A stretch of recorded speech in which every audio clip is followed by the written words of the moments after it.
saya. Tidak ada yang datang. Saya diabaikan. Sudah berapa lama saya di sini? Saya tidak tahu. Sudah berapa lama saya disiksa macam binatang? Saya juga tidak tahu. Apa saya binatang? Empat tembok ini hanya memiliki satu jendela besi berjeruji jauh di atas sana. Tembok yang tebal, tidak ada perabotan, hanya tikar dan bantal, tidak ada selimut. Saya tahu, saya tidak akan selamat jika tidak ada yang menolong. Jika saya selamat, itu mujizat.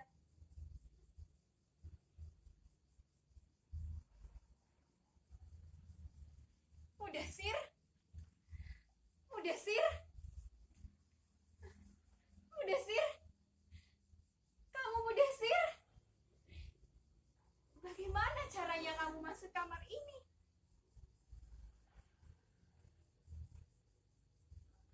Kenapa Mudasir? Kamu tidak mengenali saya lagi. Saya Atika, istrimu. Atika. Dulu, kamu yang mengantar saya ke Jakarta. Lalu kita berpisah di Bandara Soekarno-Hatta, Cengkareng. Di surat kamu bercerita, setelah mengantar saya pulang, kamu pulang untuk mengurus sawah. Setahun lebih kita saling bertukar surat. Tapi sejak musibah ini datang, suratmu juga tidak datang. Jangan pergi Mudasir. Jangan tinggalkan saya.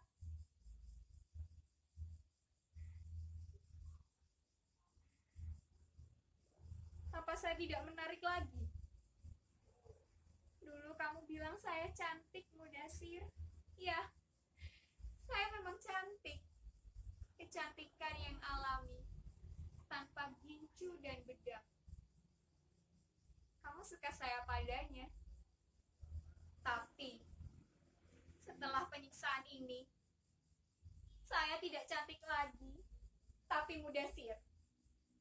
Kamu menikahi saya lahir batin, kan? Kamu tidak hanya menikahi wajah saya. Jika benar kamu di sini, tolong Mudasir, keluarkan saya dari sekapan ini. Lalu kita pulang bersama-sama, Mudasir.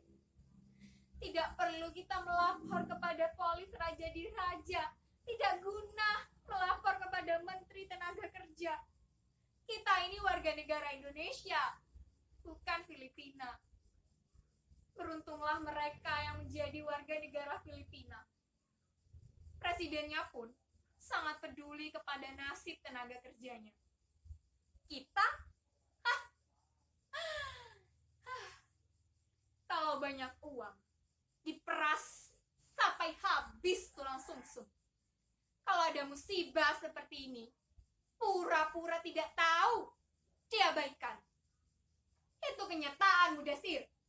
Kita adalah binatang penghasil devisa negara. Sebutan pahlawan hanyalah slogan, bukan kenyataan. Cuma hayalan para birokrat yang baru menduduki kursi jabatan. Agar dianggap bekerja di mata atasan dan dinilai memiliki kesetiakawanan yang tinggi terhadap warga negara. Sudahlah Mudasir.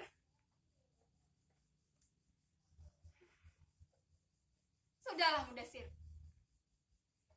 Berbicara tentang kekacauan penanganan TKW seperti saya selalu membuat dada sesak. Lebih sesak lagi, kenyataan yang sudah terang benderang itu tidak diakui sebagai kenyataan. Kenapa? Karena mereka malas. Mereka malas menanganinya, buang-buang waktu, dan membuat tangan kotor. Lagi pula, tidak ada uang yang berlimpah untuk menangani kasus ini. kita sering jadi bahan tertawaan diplomat asing. Karena apa? Mereka bodoh, malas, tapi sok pintar. Problem bahasa pun ikut-ikutan jadi masalah. Bagaimana bisa memenangkan perkara jika pembahasan yang dilakukan menggunakan bahasa Tarsan? Sebelum maju sudah kalah duluan. Akhirnya, kita yang selalu menjadi korban, Mudasir. Kita yang dikorbankan. Saya tersiksa, Mudasir. Saya tersiksa. Mengapa tidak menolong saya? Lihat, Mudasir. Lihat. Luka di sekujur tubuh saya. Lihat, Mudasir. Lihat. Sebelum mereka menjebloskan saya ke kamar ini, mereka memukuli saya. Dahi saya, kepala saya, dada saya, perut saya, paha saya, seluruh anggota tubuh saya menjadi bulanan mereka. Mereka memukuli saya dengan kepalan tangan, dengan tongkat besi, dengan setrikaan. Tapi saya tidak bisa membela. Saya tidak berdaya, Mudasir. Saya hanya menangis, berteriak, apa salah saya? Apa salah saya? Jawabannya hanya geraman dan teriakan pula. Belum lagi pukulan yang saya terima bertubi-tubi, Mudasir. Apa salah saya? Apa salah saya? Tolong. Saya menangis, berteriak, dan bertanya, apa salah saya? Apa salah saya? Mereka menjawab, kamu Indon bangsat, bajingan, pencuri, tidak tahu diri, maling. Hanya itu yang saya dengar, Mudasir, hanya itu. Tapi demi Tuhan, saya tidak sekalipun mencuri, Mudasir. Saya bukan maling. Tapi tidak ada pengadilan yang memihak saya. Yang ada hanyalah penjara ini. Kamu tidak bisa.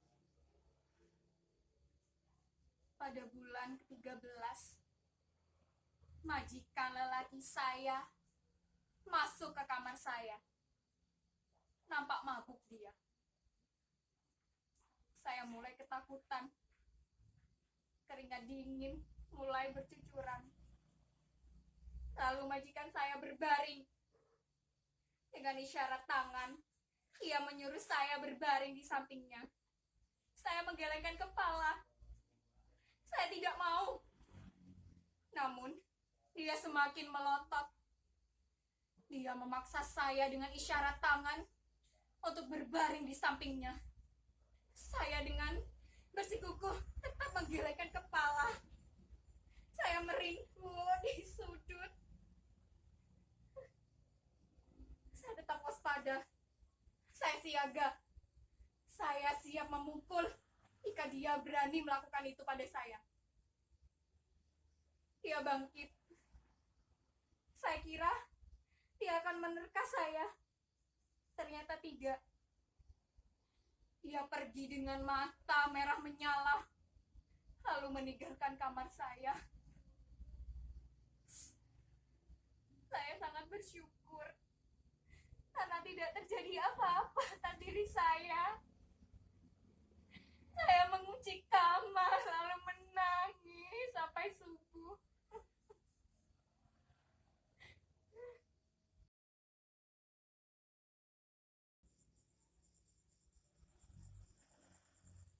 Apa yang sebenarnya terjadi pada majikan saya? Bukankah dulu kita adalah saudara serumpun, saling menjaga sopan santun dan saling menghormati. Bahkan mereka belajar banyak dari kita. Banyak para cendekiawan yang didatangkan ke negeri ini untuk mengajari mahasiswanya. Ya, dengan iming-iming uang, gaji yang sangat berlimpah. Dalam tempo pendek, mereka menjadi bangsa yang kaya raya. Jadi, tidak perlu belajar kepada Indonesia lagi.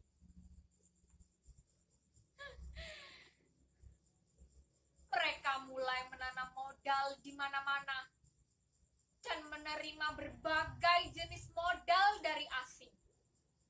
Puluhan ribu pekerja didatangkan ke negeri ini. Ya, karena memang dibutuhkan. Tapi, pekerjaan kasar bukan bagian dari negeri ini. Para imigranlah yang mengerjakan, bukan mereka. Mereka hanya memikirkan bisnis dan kemajuan diplomat politiknya, sambil mencaploki selangkah demi selangkah milik negeri tangganya, Indonesia.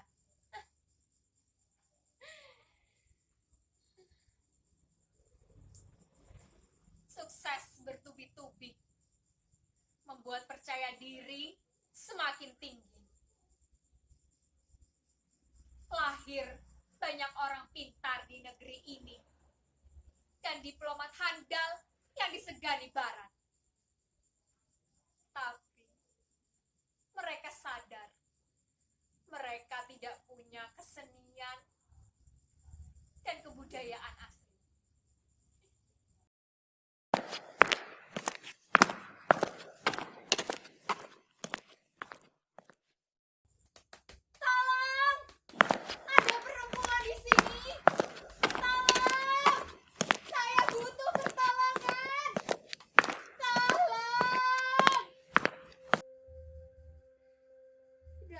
Sudi menolong.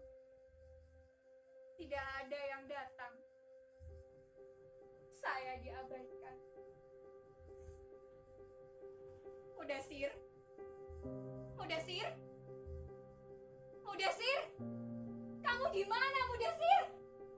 Mudasir? Kamu meninggalkan saya, Mudasir. Saya ditinggal sendirian.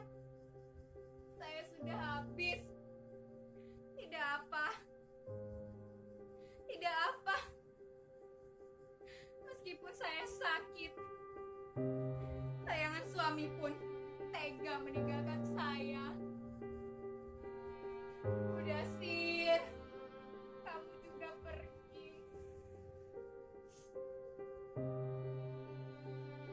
Saya rela mati jika memang harus mati. Tapi saya tidak rela mati tanpa ada orang lain tahu apa yang sudah terjadi atas diri saya. Kesalahan saya harus dijelaskan. Penderitaan yang saya alami harus dijelaskan. Manusia diciptakan dengan derajat yang sama. Tidak ada manusia yang berhak menyiksa manusia lain. Tidak ada manusia yang berhak atas nasib orang lain. Hanya Tuhan yang mengatur nasib kita. Saya disiksa macam binatang. Adilkah itu? Saya sudah lelah meminta pertolongan. Entah berapa ratus kali saya meminta pertolongan. Tapi tidak ada yang datang. Tidak ada yang sudi menolong saya.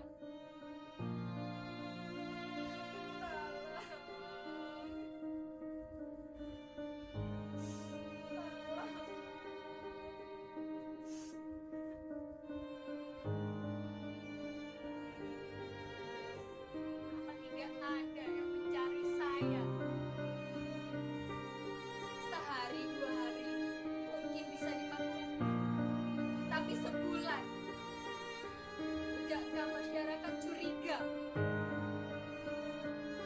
Bisa saja terjadi pembunuhan. Ya, pembunuhan. Pembunuhan yang saya alami bukan pembunuhan fisik, tapi pembunuhan mental dan pembunuhan politik. Kita berkali-kali diperlakukan seperti binatang, tidak punya wibawa. Mengapa?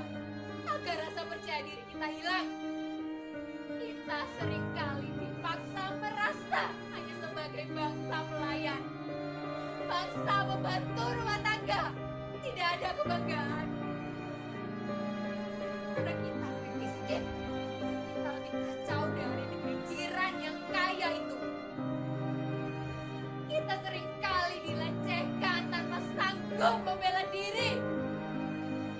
sering diabaikan, dihapus dari mata dunia, tapi kita tidak pernah merasakannya.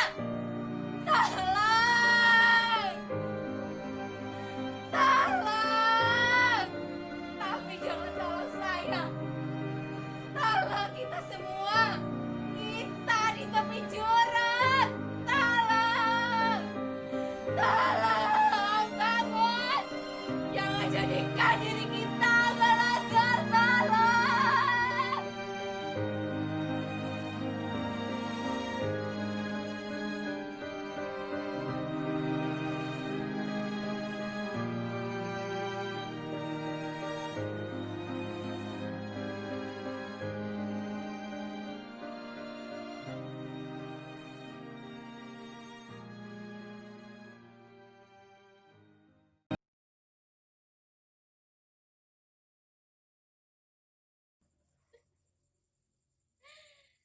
Mereka yakin dengan uang mereka bisa melakukan apa saja.